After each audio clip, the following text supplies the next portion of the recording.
The InControl Pressure Governor stores several data points, including items like pump hours and engine hours. It's important to make sure the date and time are correct so retrieved data is logged properly. To set the date and time, the governor must be entered into programming mode. Power is required on the governor to set these items, but the pump should not be in gear. To enter programming mode, press and hold the silence button until the RPM display shows 4 dashes and the message display shows Enter Code.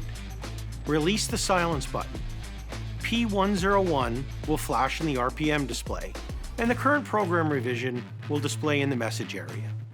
Depress the pressure button to scroll through the programming codes until you reach code P103. If you pass the desired programming code, keep cycling the pressure button to go through the list and it will start back at P101. When P103 is displayed, the current date will be displayed as day, month, year. To change the date, press the menu button. P103 will stop flashing and the message display will show the current date with the year flashing. Press the pressure or RPM button to change the year. Press the menu button to move to month. Press the pressure or RPM to adjust the month.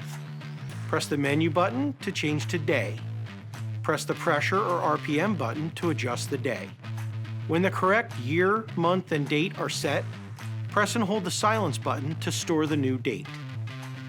To set the time, cycle the program parameter to P104. The message display will show set time 10:30 a.m.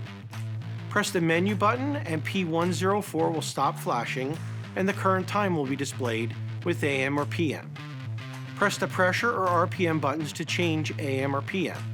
Press the menu button to move to minutes. Press the pressure or RPM buttons to adjust the minutes. Press the menu button to move to hours. Press the pressure or RPM buttons to adjust the hour. When the desired time is displayed, press and hold the silence button to store the time. Spec the best.